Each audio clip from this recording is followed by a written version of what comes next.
Hello, my name is Hope Frost, and on behalf of SBK Healthcare, I'm delighted to introduce this recorded webinar. It will focus on enhancing your consultations for next level connectivity, looking at FreeStyle Libre 2 and Smart Connected Insulin Pens with Emma Wilmot and Jackie Elliott. I'd also like to thank Abbott's Diabetes Care Division for sponsoring this webinar. We hope you find it useful and enjoyable. If you do, please like this video and subscribe to our YouTube channel. Plus, for further educational content, do visit our website www.diabetes-nnf.co.uk.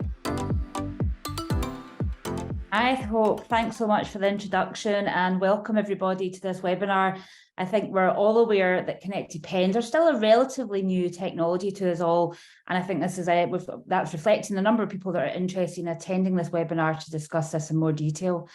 I'm Emma Wilmot, consultant in Derby and associate professor at the University of Nottingham. I'm absolutely delighted to be joined today by my friend and colleague, Jackie Elliott. She's a member of the Diabetes Technology Network with myself. You'll be aware that she leads our Type 1 service in Sheffield and is a senior clinical lecturer up there doing academic work as well. Jackie and I work together on the Daphne Executive Board, and Jackie is the chair of Daphne, which I'm sure many of you are familiar with. So Jackie has fantastic expertise in the field of Type 1 diabetes, and I'm really looking forward to our talk to explore how we use FreeStyle Libre 2 and Smart Connected Pens to support people living with diabetes to get the most from not only the Libre, but also their insulin therapy. So over to you, Jackie. Thank you, Emma, for that kind introduction. So I'm going to share my screen.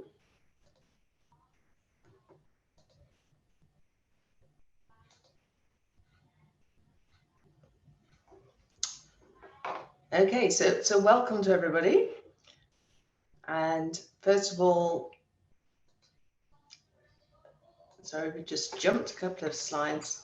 There are my disclosures. So as Emma's already said, chair of Daphne, and also have the pleasure of working with Emma on the DTN network as well.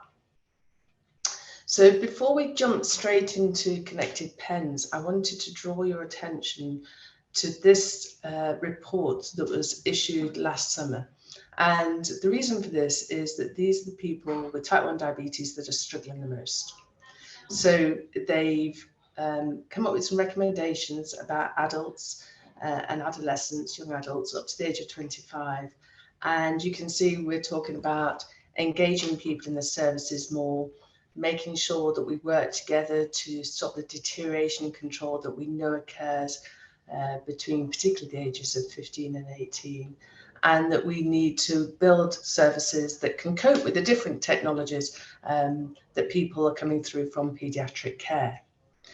So recommendation 2 talks about this deterioration in control, but some of us were a little bit concerned about the framing of that recommendation. So we asked for a more detailed analysis, and there will be a paper published shortly that talks about this in a bit more detail. And the paper's been submitted, and I wanted just to share with you some of the headline results from that, just so that we can all appreciate the scale of the problem. So it's a national audit looking across 3 years of data, and what we've done is combine the paediatric data with data from the National Adult Diabetes Audit, and you can see that from the age of 9, there's a deterioration in control. So it doesn't just start at the age of 15, it's actually starting in much younger children. And then it's not surprising that from an adult perspective, we really struggle to help them gain better control because we're already receiving them with their HbA1cs and an upward trajectory.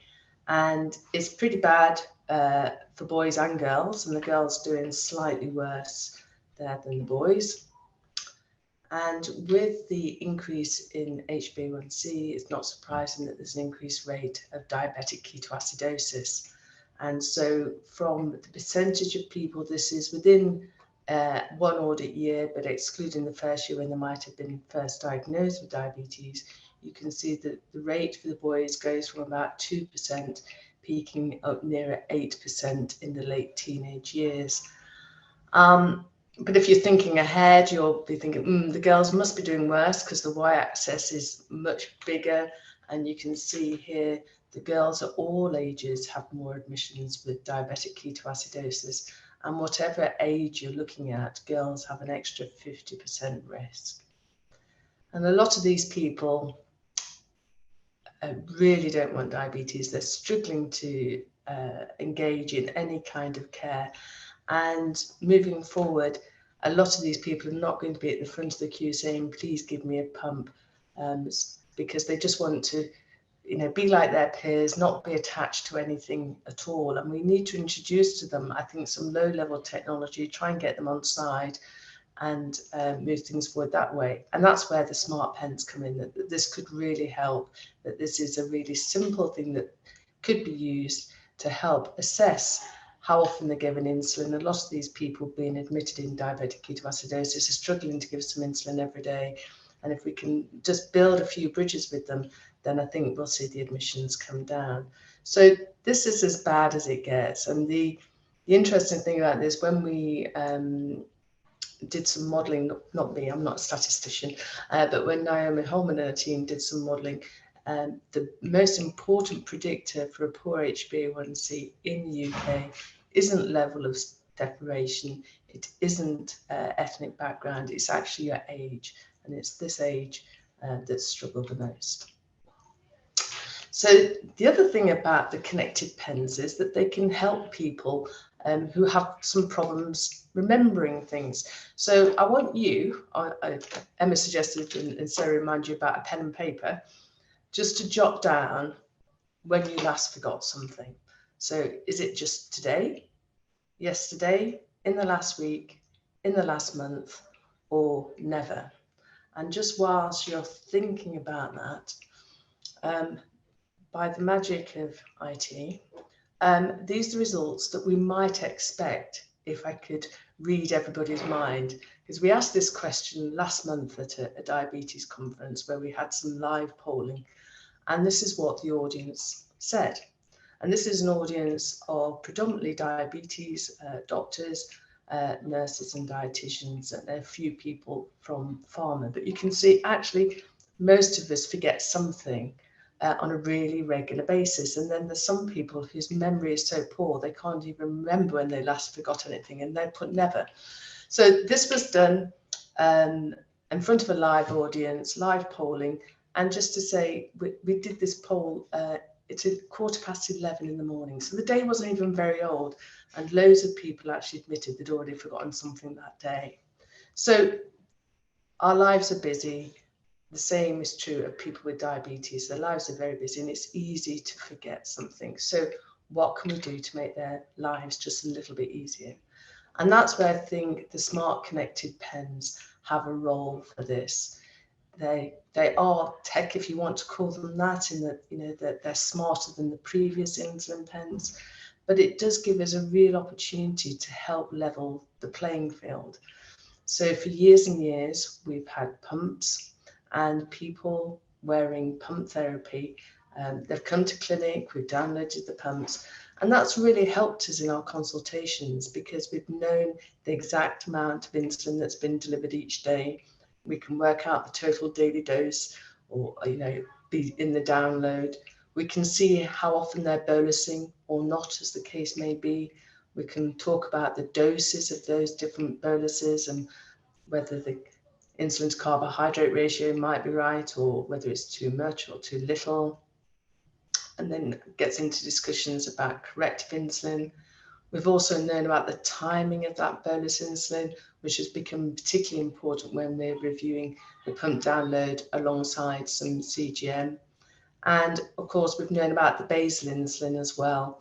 And then we can also make judgments about the basal to bolus ratio and think about whether that mixture is quite right or not. So we're used to dealing with all this information from pump therapy. And now there's a chance to capture this on the people using pen therapy, which we know with the best will in the world, it's still going to be the majority of people with type 1 diabetes for a few years yet. So what's coming? There's various different things that are due to be launched. And the first one I wanted to mention here was the Lilly Tempo button. And with this, you need a Tempo pen. So these are specialist pens, disposable pens, and you have your choices there for your 3 different types of insulin. The button itself doesn't display the dose. It will connect with various different apps. As you can see here, it doesn't need charging, and they think it will last about 8 months. The last time I inquired last month, they couldn't quite tell me how much it was going to be or the exact launch date, but it is being tested in a couple of centres further south. Sanofi, well, they've partnered with another company called Biocorp, and they're going to have another cap type device that sits on the specialist pens, their Solar Star and their Double Star pens. This version will need charging. It's rechargeable, but it does last longer. So this has got a 2-year shelf life. And again, it will be compatible with various different apps, but is compatible with Gluco. And that, I'm assured, is going to be launched pretty soon. And again, they didn't want to tell me the costs ahead of the launch date, but I'm sure it's not too long. One of the systems that is out there now is the Medtronic InPen. And they've got, I think, a really nice tagline here, because CGM alone is not enough. And that's one of the things that I'm hoping to highlight to you today, that, don't get me wrong, CGM is a fantastic improvement and an excellent tool to help us help people with diabetes. But you're in a better place if you also know the insulin dosing. And so this is a specialist Medtronic pen, and the you need to wear it in conjunction with the Guardian 4 sensor. So the Guardian 4 sensor will send data to an app. The app will then send the data to the pen, and you'll have them pre-programmed bolus calculator within the app, which can help people then decide whether they want to take the bolus advice or not within the app. There's two different coloured pens depending on which insulins you want it to be compatible with. These Medtronic pens, you can't download to anything other than their particular app. And it does have this, as I said, it does work the Guardian 4 sensors. So there's kind of an extra cost there that needs to be considered. And I'm not sure about the app price in the UK, but in the US, they're being charged a monthly subscription for the app. So what is available in the UK at the moment, and in effect, it's a free add-on if we wish to so use it, is from Novo Nordisk. And the Novo Pen 6, which has replaced the Novo Pen 5, and the Novo Pen Echo Plus, which has replaced the Novo Pen Echo. And so you can choose whether your patient might want 1 unit increments or 0.5 unit increments.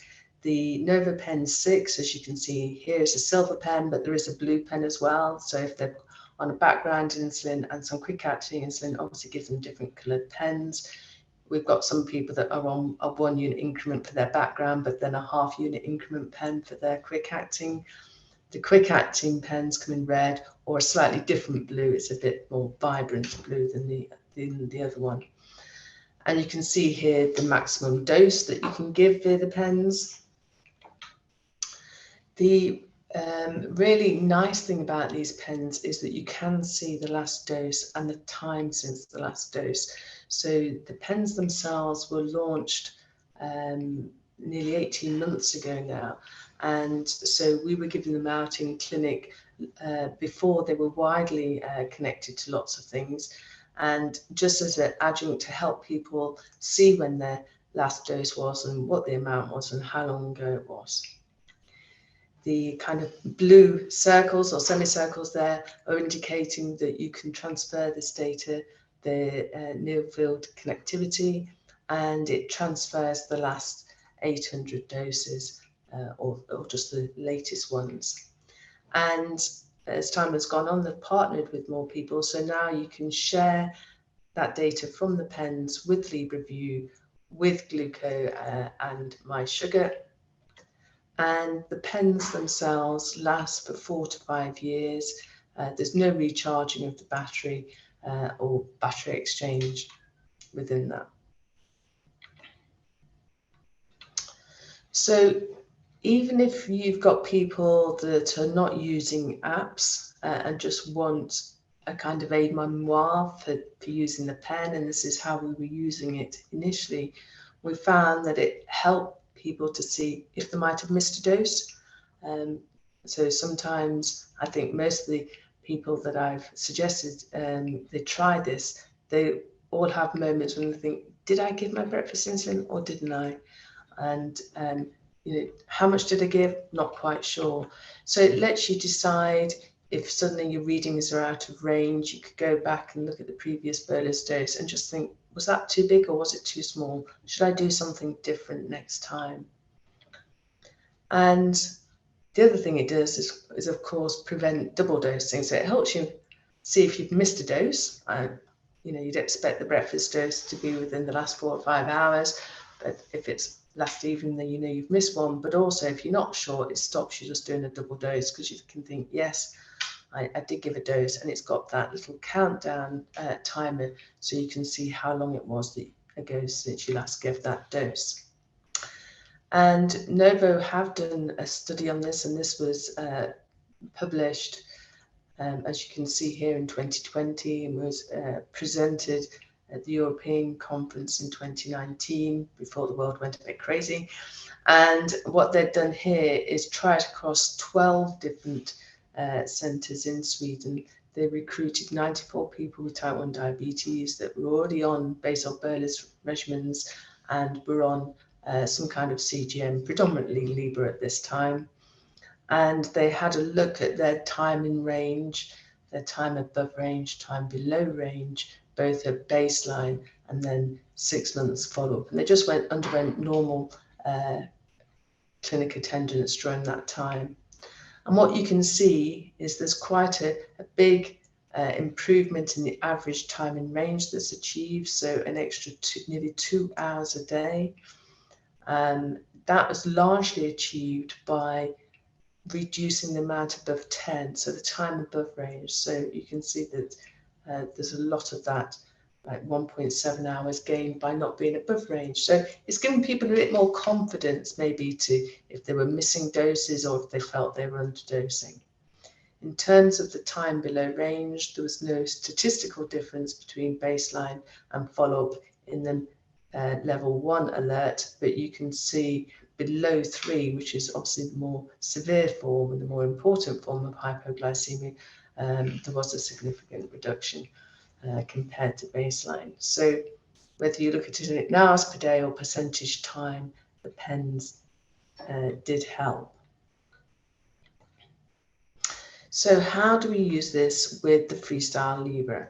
Particularly here, you can see the FreeStyle Libre 2, which is obviously the most common form that we have in the UK. So you would, in the same way, scan as you normally do with your phone and get a glucose reading. You're now using one of the Novo Pen 6 or Novo Echo Plus pen, and you take the insulin, as people have been doing. And then you've got a choice as to when you upload this, but what you can do is literally just scan the pen. So with an iPhone, you put the pen, the battery end, if you like, the business end, near the top of an iPhone, near the camera. And with Android phones, you put it somewhere near the middle of the back of the Android. And people that are on Android phones know exactly where this near field detection thing is, because they kind of position that bit when they scan their sensor. So it's the same chip that's being used to connect with the pens. And then when that's done, it means that you can see the doses being logged within LibreView. And if you download the Libre data, then you can see more detail within that. So there's two ways in which it really helps. One is directly with the person with diabetes, and they can, we're not saying they do it every day, perhaps once a day or once a week, but they upload their doses and reflect on how many doses there are and what the doses we're actually achieving alongside their time and range. But then there's also the added advantage to us that we can see some of these doses. So if you could grab your pen and paper, we have here a daily trace of one of our young patients. And this young lady attended clinic in March of last year, and I'd not seen her for 3 years. So mum managed to drag her to clinic. She's middle 20s at this point, and we'd not seen her for a long time. So I said, let's just have a fresh start. And by the way, we've got these new pens. What colours would you like? And let's make sure that we can at least see a bit more data. And anyway, she went away to use the pens, and she came back to clinic a couple of times. And then this is the second time when she came back, and the pens started uploading to Libre View in November. So I'm doing this clinic in November sometime, and we've then downloaded the pens. But this is the trace without any pen data, just for one day that I've picked. And hopefully you'll see why I've picked an interesting day. So the first question, do you think that she's on the right amount of background insulin? So I just want you to plump for, and I know you've only got limited data, but do you think she's on the right amount? You really can't tell at all, or you just don't know? Looking at where it goes out of range, what do you think happened at 9 o'clock? Do you think that she perhaps didn't give a bolus at all? Do you think the bolus dose was too small? And then if it was too small, do you think that she might have got the carb ratio wrong, or that she's miscounted the carb, perhaps? Moving back earlier on in the day, is the dose at 11 a.m. correct? Is the dose at 1:30 correct? So I just want you to think your best guess, that the kind of consultation that you would have if you didn't have any of the pen data. And then some guesses or just some thoughts as to why she's kept scanning after that 1:30 p.m. dose. So I did warn Emma that I'd be asking her for her thoughts on this. So she's not seen the answers, but Emma, like me, has spent hours and hours looking at this kind of thing. So what do you think, Emma? What can you say about the background insulin? Well, first of all, thanks for putting me on the spot, Jackie. I'm sure you'll get me back sometime. For sure. No, I think it's really difficult, isn't it? Because when we're looking at understanding the background insulin, it's really nice to have a few days in a row to get a feel for what the overall pattern is. Because as we know in type 1 diabetes, although you see one pattern on one night, the chances are you've got completely different patterns on the other night. But looking at that, it looks like there's a drift down in our glucose overnight, which would make me wonder if that was a repeated pattern about whether our background dose was too high. But then equally, we can see that she was up at 3 o'clock in the morning, and we don't know whether she gave any insulin then or not, which may have contributed to some of the drops. So we don't really know. In terms of what happened at 9 p.m, my guess would be that this is a late bolus, because we've got a very rapid rise in the glucose levels, but we can see that it does turn the corner, suggesting that there is some bolus insulin that's acting there. So my guess is that this is late bolus, and we see the fall coming through later, which would put at risk of hypoglycemia beyond that point. But again, this is me guessing without that actual data. In terms of the insulin to carb ratio, now this is, in terms of my experience of using connected pens, we all make assumptions about how ratios are working across the day, but actually, unless you've got the information about the carbohydrate and the insulin together, working out what insulin to carb ratio is being used is really tricky. And then you've also got the assessment of carbohydrate counting. So it's overall just really complicated, really, isn't it?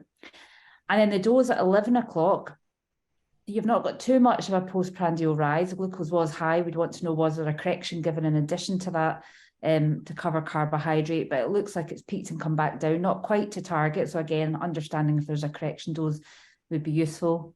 And then the 130 dose, in terms of it being correct, so again, that's a sustained rise. So maybe the ratio is correct, and this is a high-fat, slowly absorbed meal. There's so many factors that influence what happens to the glucose, but it'd be really interesting to understand what is going on there. Is it an issue with the ratio?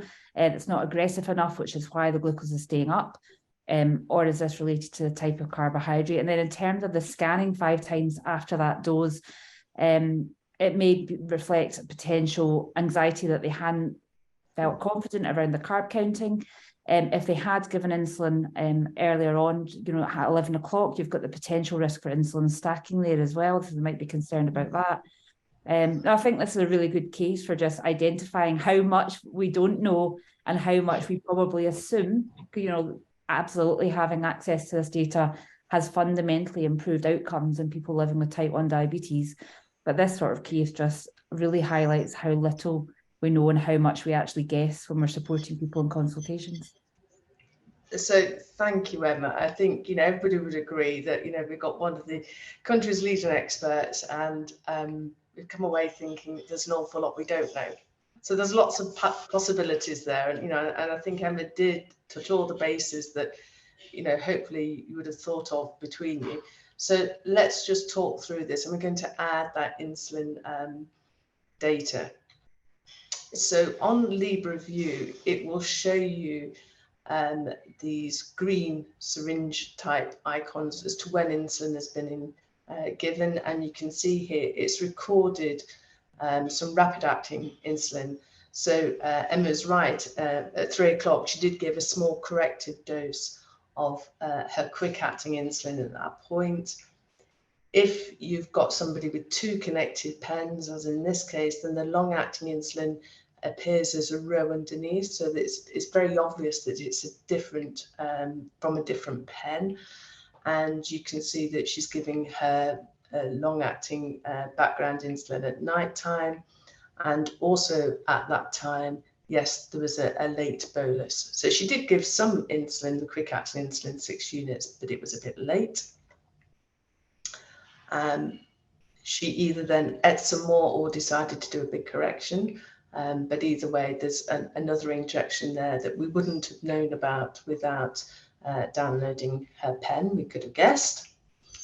The dose at 11 o'clock, as Emma said, is only a small postprandial rise. So it does look as if she's trying to inject here before meals, and that then enables us to, encourage that positive behavior. She also had another snack that we wouldn't have guessed, or perhaps she's just doing a correction, and we need to think there, as Emma said, about stacking. 1:30 is actually when she's planning her main meal, so she's given 9.5 units. And then there was a question about, well, why did she keep scanning? And I think a lot of people we think are, anxious, and maybe they're thinking about this high level and what to do about the high level. And, I think I would have said the same if the tables had been reversed and Emma had given me this trace. But in fact, what this girl was doing that I had no idea about was keep giving repeated injections of insulin. And you can see if you add up those doses, it's going to come to quite a big total as well. So I hope that gives you an idea as to which trace is more useful than the other, because we now have that pen data. So Emma, I'll stop picking on you soon, but what else do you want to ask now?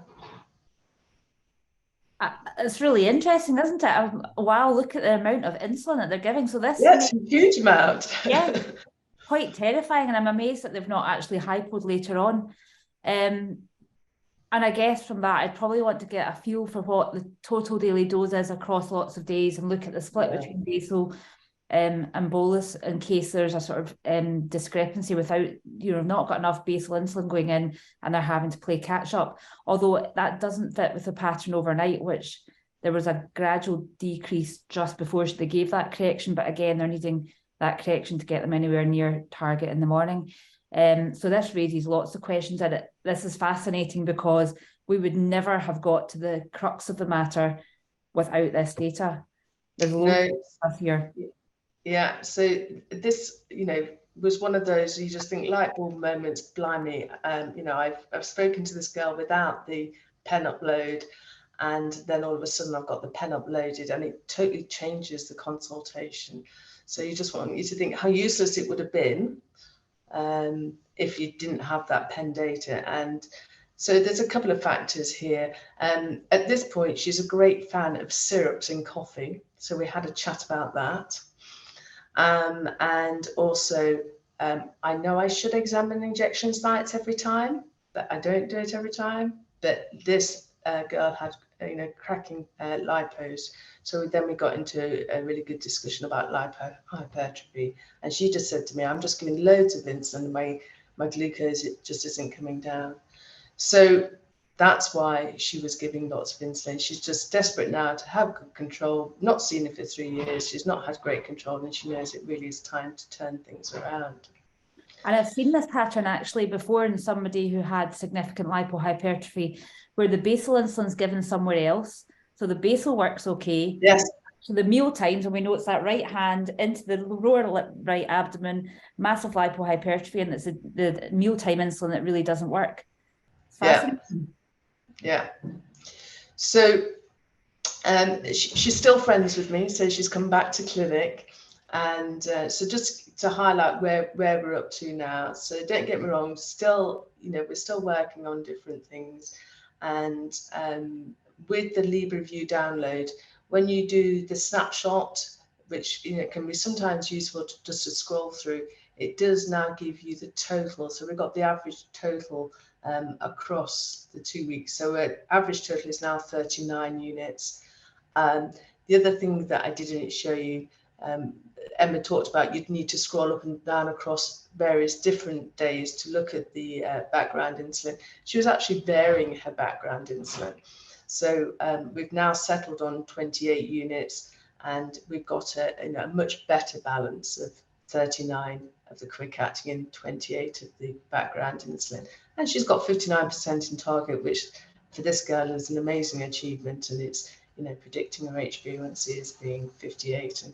And that's despite having this kind of day where it looks like she's had kind of a second lunch and her glucose has gone quite high. So overall, doing really well, but not perfection.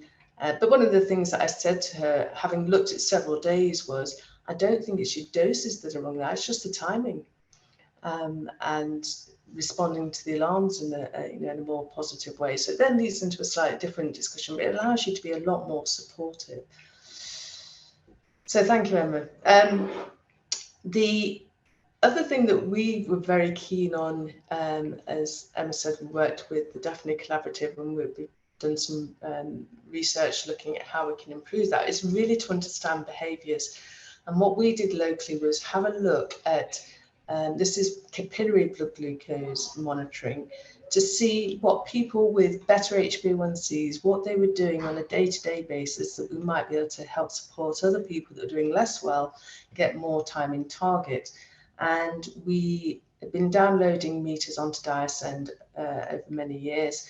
And during this period, we looked at people, 642 adults, all with type 1, and 12 weeks prior to their clinic visit, we downloaded all their data and then put that in. This is now percentage of readings in range as opposed to time in range. And we split the population into 4 quartiles. So each one of these quartiles has the same number of people. And so we've got the bottom quartile with HbA1cs below 58, the higher quartile above 74. And you'll see that basically as you go across each quartile, you get a 10% increase in the percentage of readings within range. But the amount of hypoglycemia is being, a Daphne centre here since the year dot. We've always encouraged people to do their capillary tests before meals. And so we haven't got that many hypos difference across from quartile 1 to quartile 2. There's no difference at all. There is a slight amount of more hypos within those quartiles compared to the quartile 4. But as I said, we wanted to know about behaviours, and what people with type 1 diabetes, no matter how they're monitoring their glucose, what they really hate is the roller coaster of type 1, where some days their glucose is really high, other days it's really low, and then the variation actually in the middle of the day, and how they can cope with that, trying to get more of their readings and more time within range. So we had a look at the people with the better A1Cs, just to have a look at what happened to them if they had a reading that was above 10. And what we found was that half the time this group were able to get the next reading to within the target range of 3.9 to 10. The people with the higher HbA1Cs, when they had a high reading, they were only half as likely to get their next reading within range. So they weren't as good at giving the right amount of corrective insulin. So when we're thinking about getting people off this roller coaster, which is even more apparent now that we're looking at CGM and flash data, we know that people with better control are twice as likely to know how much corrective insulin to give. If they have a hypo, then they're more likely to get the next reading to within range, as opposed to remain hypo or go hyper. And people in the with the lower HbA1Cs are less likely to overshoot from a hypo directly into a hyper.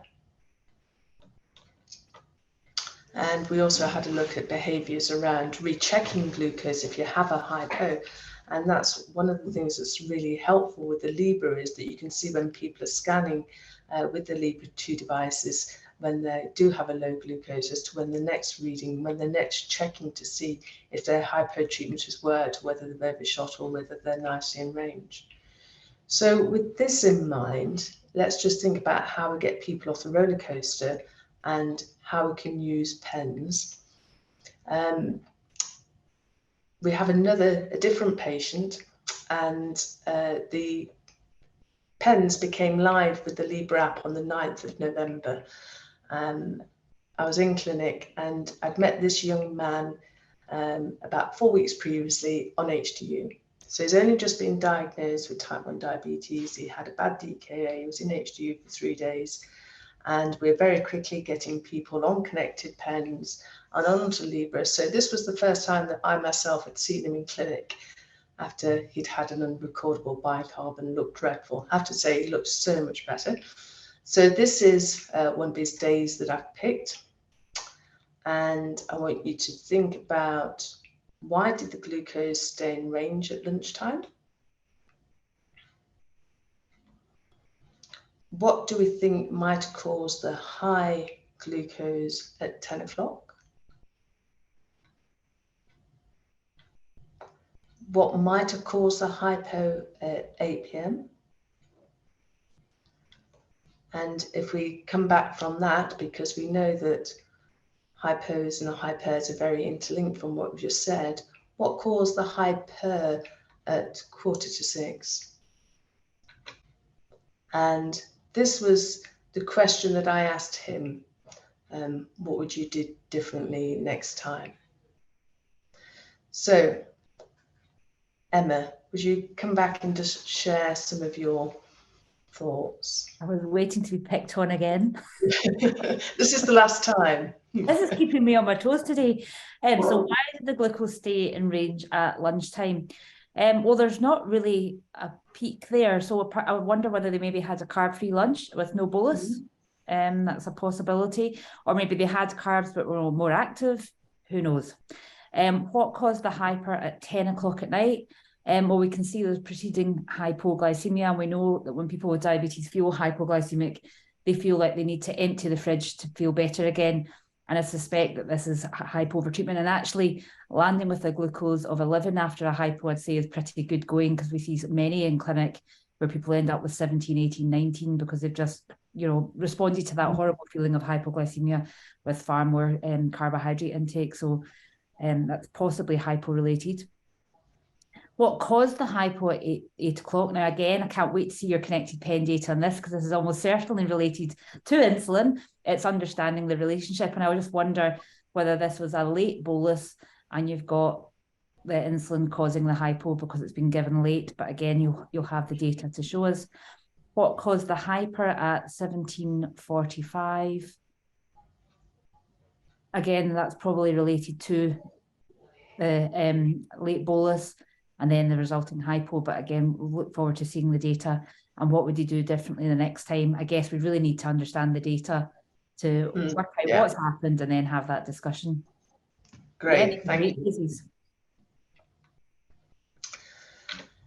So he only bought one of the 2 pens to clinic, but in fact, the background insulin overnight looks nice and stable, doesn't it? So that's good news. And you can see here, we've just got 3 doses of the quick-acting insulin. So I think this gives us the opportunity to say really well done for that lunchtime dose of insulin. Again, he's kept very similar hours to the girl, going to bed at 3, 4 o'clock in the morning and getting up about midday. He does work in a bar, so we'll let him off.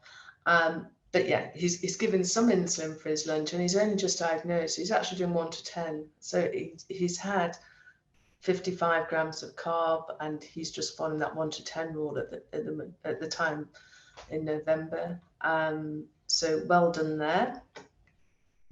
In terms of causing the hyper at 10 o'clock, he was struggling to remember if he'd had anything to eat later on. And then, I said, oh, look, it was 6.5 units. He went, yeah, you're right, I did. I came in and I was hungry. So yes, I did give some insulin there. And this is all without carb data. Obviously carb data would be advantageous, but we're just trying to highlight the usefulness of having the pen data, even if you haven't got the carb data.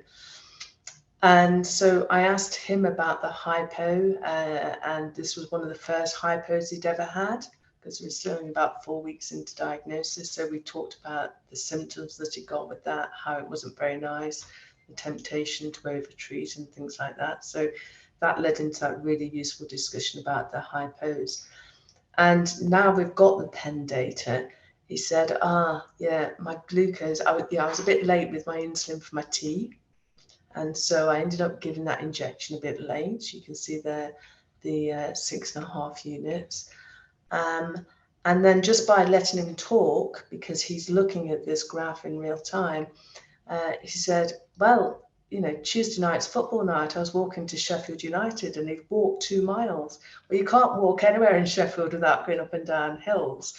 So he said, I had my insulin and then I've walked 2 miles, because he'd not had a hypo at this time of day before. So, and he said, yeah, I was a bit late. He'd already said he was a bit late with the insulin for his tea. So I asked him, what would you do differently next time? And he said, well, so you're meaning that if I go for a walk and, walk to the football match, I need less insulin? I went, yes.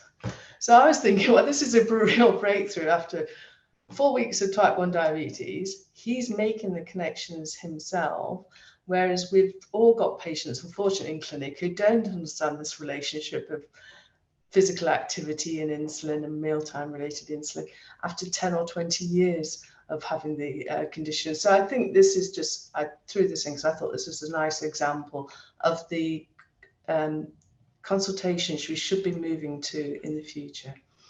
So last couple of slides. What I think Smart Connected Pens, if you use it with the Libre data, they really help you to do is to examine all the possible causes for hyperglycemia in the same way as you would do when you're looking at pump data. So it could be the insulin to carb ratio, it could be the corrections, it could be some of the missed boluses, overtreatment of hypos, as we've said, the girl there, we've highlighted the problems with lipohypertrophy, which is probably more common than we realise.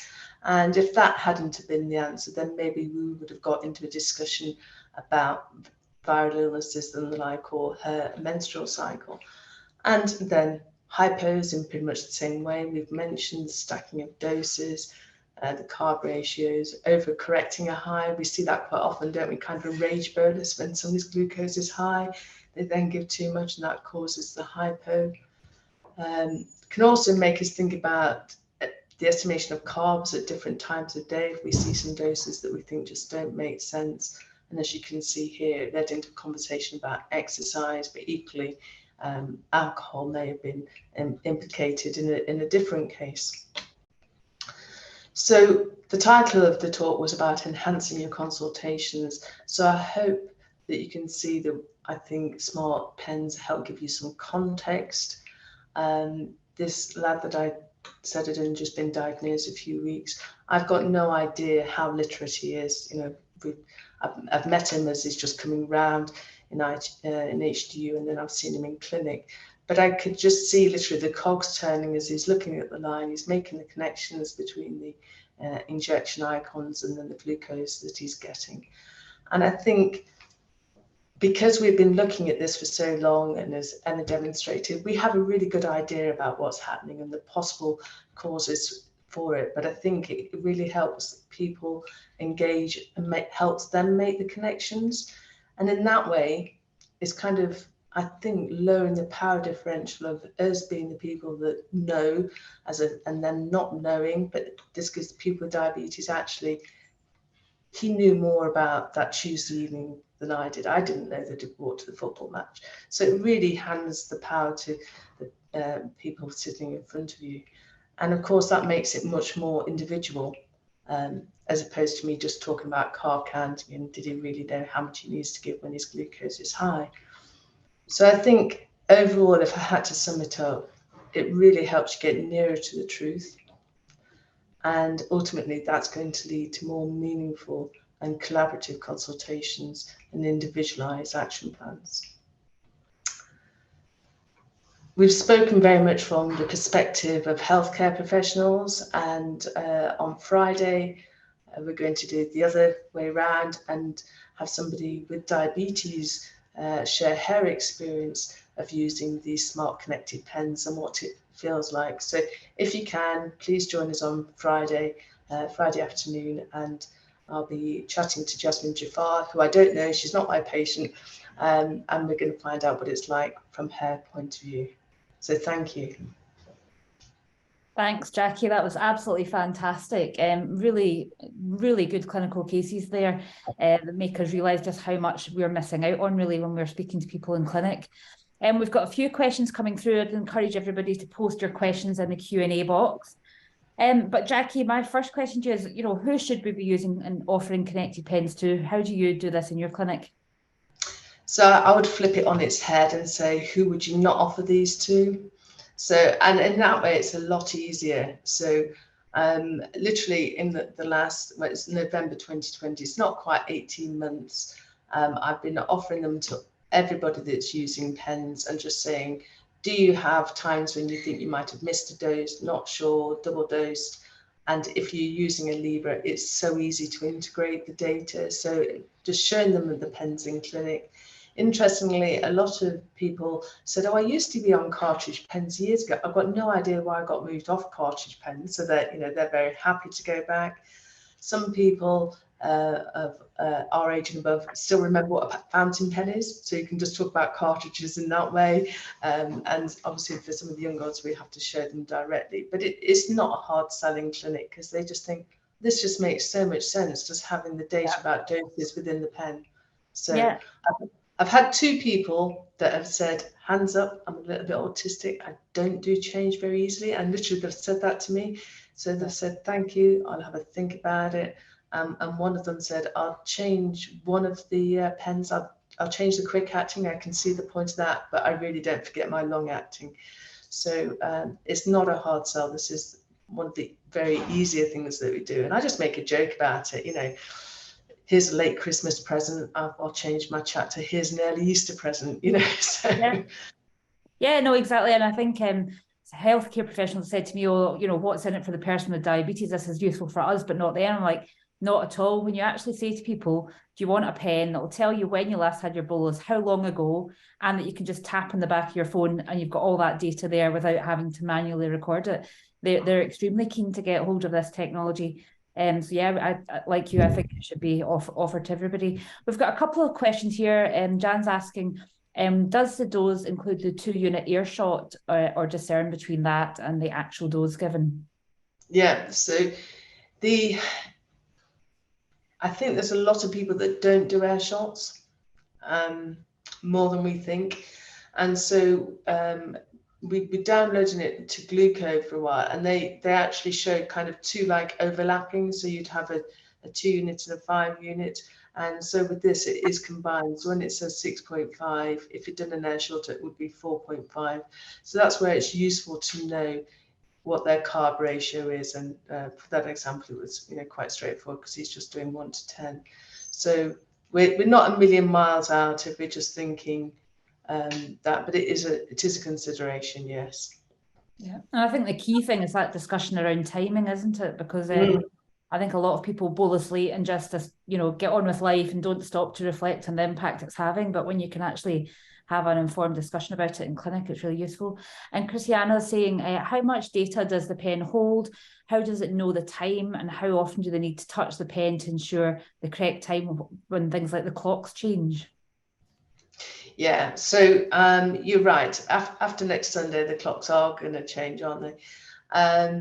It holds the last 800 doses.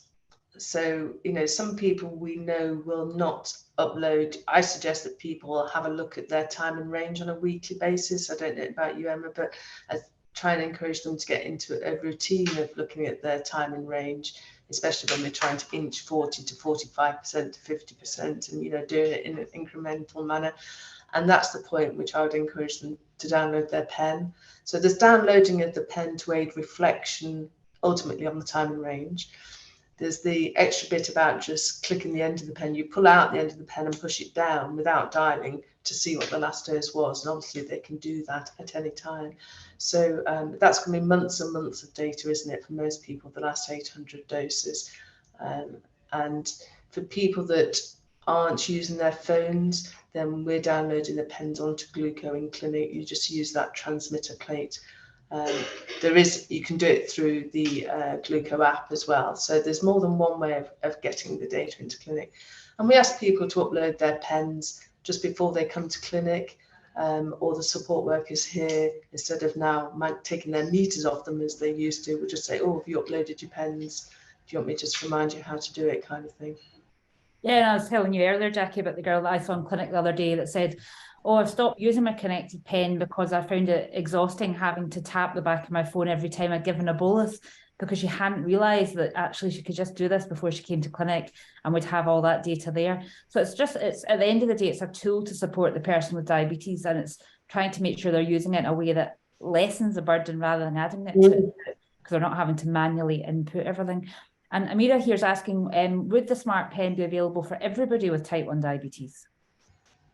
So the Nova phased out their Nova Pen 5s and they're replacing the Nova Pen 6s, and the same with the Echoes. So we, the NHS, are not paying any more for these pens, which is great. So I just think over time, there's no reason why people shouldn't be on these pens, or, you know, if they're on the different insulins, that they use these extra devices to help us get the extra information that we really need.